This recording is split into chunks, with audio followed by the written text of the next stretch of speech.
What is going on, everybody? Welcome back to the Awesome Nerd Show. Today we're looking at the next wave of the Star Wars Black Series publishing wave. Well, today we're only going to be looking at Mara Jade and then Scar Trooper Mike. So both of these look cool, of course, with our publishing series. So where they base them off like comic books and have sort of like a book design to them. So first we have Mara Jade from Dark Force Rising, which was a part of the Thrawn trilogy. So one of the books that they turned into the comics. So we have Mara Jade from that with the picture of her there. We can see the picture on the side of Mara Jade and then the figure on the back with accessories and more comic pictures. And now we have these where you can open them up, and you used to have Velcro on them and you could see a window of the figure, but now we just have this picture, so we don't get to see our figure anymore because of the plastic free packaging. But there's a picture of her as well, and one there, and a bit of the story of Mara Jade, so if you want to read that. But just looks pretty cool. It's cool to have Mara Jade in a figure like this, but just the box doesn't seem as cool because you can't actually see the figure. And then we have Mike of the Scar Trooper, so we already had Sergeant Krill, we got him in the last wave, so now we have Mike, so hopefully he'll be as cool. But he's from just the Star Wars comics, the newer ones, I think from 2015 or something.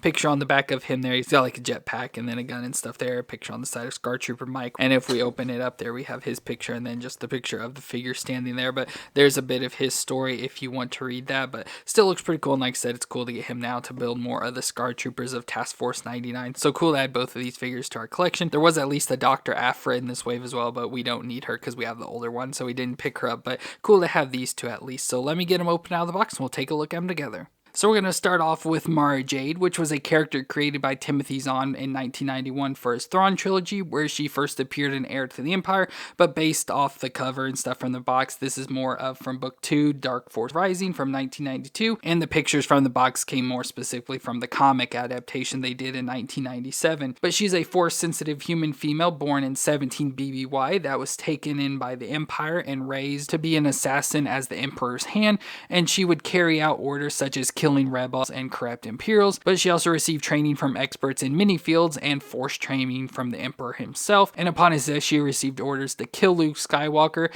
but she went rogue instead, where she became a smuggler and eventually began working with Luke Skywalker, which led to a relationship between them where they would eventually be married. So it's great to finally have Mara Jade in a figure. She's a very popular character. I'm surprised she hasn't been in any of like the entertainment stuff or anything, but very cool to have her in an action figure. And she's mostly a reuse of an older figure. I think it's the Jaina Solo. I have the figure. I'll show you here in a second. It's mostly reuse of her, especially the main body. So pretty much all the black area is just reuse of her. And then she has some bare arms thrown on here. So the bare arms just to show that with some tan color gloves on her hands. And then we have the face there of Mara Jade, which again is just a character comic wise stuff. So no real portrayal there of any sort of actress or anything, but just looks pretty good with the overall face. Just looks like a generic female face with the nice red hair. So nice long red hair with some little strands and stuff blown in the wind and everything. So that looks good overall. And then going down, we do have a covering, which from the picture of the box, she had like a head covering over the top of her with some goggles on, probably being out in the desert. So we have some goggles and that head covering piece. So it'd be cool if we had an alternate to put it up on her head and stuff, but she doesn't come with that. It's just kind of there around her neck.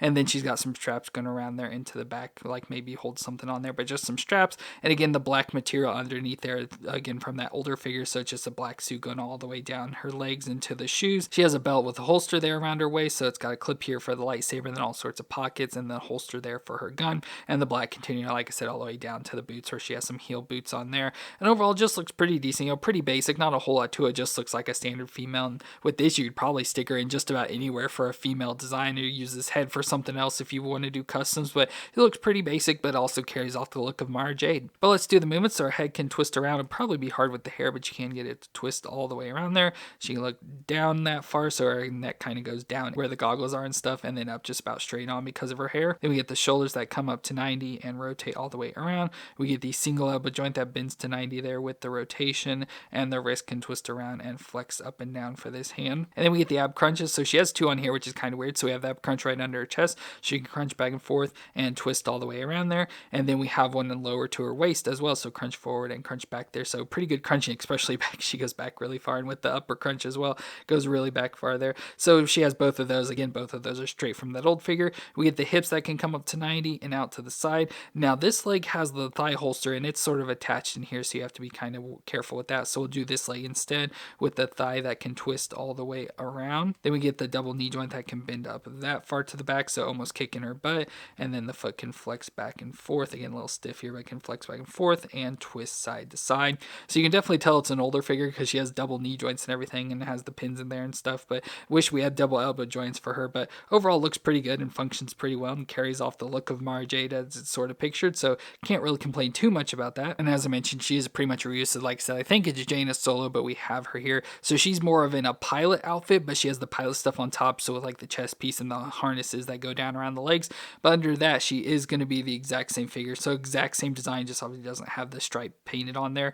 So it has the same holsters, all the same designs, still has the ab crunch under her chest, and then the lower ab crunch cutout. It's hard to see with all the stuff, but it's in there as well. So all the main center body is going to be exactly the same for her, all the way up to the neck and everything with the collar piece. So reuse of this same body with a lot of same similarities, and is going to come with pretty much the exact same weapons as well. And so with those weapons, first we get a blaster. So she comes with a blaster, just like standard, almost looks like Han Solo's gun there. So standard blaster we can put into her hands there. So she has the trigger finger. So let's put this in. So there's the blaster in her hand. Of course, we could stick it down in the thigh holster there, but there we've got the blaster in her hand. And then she also comes with a purple lightsaber. So again, just like that Jaina Solo did. And I think it's probably close to the same handle as well, but just a nice purple lightsaber there. So again, with that, we could pull it off and put that on her hilt, or we could put this in her other hand. So there's the lightsaber in hand, which she has really weird hands. So I have to try and get the lightsaber placed in just right for her to hang on to it. If not, it just kind of flops around in her hand. So really weird grip hands for her there. But there I got her all like she's getting ready to draw the gun and have her lightsaber at the same time. Don't really know exactly how to pose it up, but she has both of the weapons there and just looks cool overall, and finally awesome to have a Mara Jade in the collection. And then we have Scar Trooper Mike, which first appeared in Star Wars number 21 from 2015, and he's a member of the SCAR, which is a Special Commando Advanced Recon Troopers, and Task Force 99, so we have another 99 group here, which is a squad within the Empire Stormtroopers, and he served as the squad slicer that would break into and decrypt computer systems, and served under Sergeant Creel, which we've had the figure before. So overall, looks pretty cool. You know, this looks like your normal Stormtrooper, it just has a little bit more to him, so like up on his helmet, he's got the design. So it has like this, well, I guess you'd say sort of like X design or whatever on there. I love the light blue visor. That looks really cool, but normal Stormtrooper otherwise, until he has like the little micro antenna stuff piece here on the side with like the lighter camera, whatever that is attached on there. So I love the additional attachments and features on the helmets. And then he's got some black lines on his chest there, so whatever, filling in those gaps there. And then he also has the like pad on his arm, so much like Sergeant Creel had,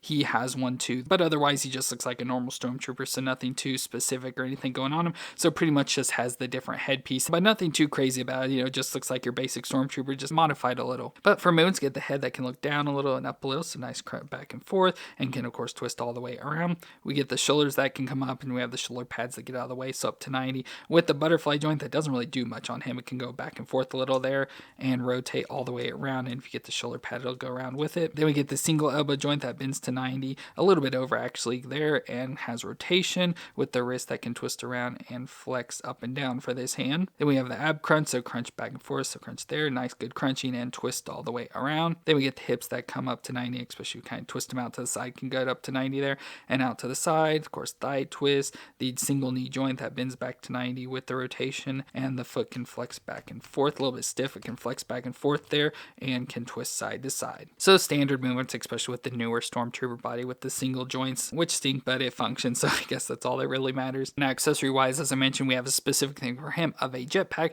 So we have this jetpack here, which just looks like a white like clump that you can put onto his back, has the silver with the blue design there, of course all where the exhaust ports come out and stuff. Now with this, you can like open it up, so you got to grab the sides here and pull on it, which they're really stiff and hard to do, but can pull out to the side there. So you have to be careful, it sometimes just pops all the way out, but you can just easily pop it right back in there. So we have that now that we can stick onto his back, and unfortunately the way they've designed it, they have the cutout here, so it kind of fits in with the design on the back, so it's supposed to be like a friction thing, but you can see, at least on ours especially, this one like comes up to a weird angle, so it's not the exact cutout, so it's really hard to get it on. I was able to get it on when I opened it, I just had to like keep messing around with it, but I was finally able to get it to stick. But let's see if I can mess around with it enough to get it to stick on today. So there I was able to get it on, and you can see it's not falling off or anything, but just a little movement and it would fall right off. So it stinks that they did that, and I don't know why they decided to do that with the friction thing. Like I know some things work like with hats on like the G.I. Joe characters and stuff, but with this design I feel much better. If it was like a peg into his back or something, I feel it would work a little bit better, but it does stick on the back there, so we do have his jetpack again,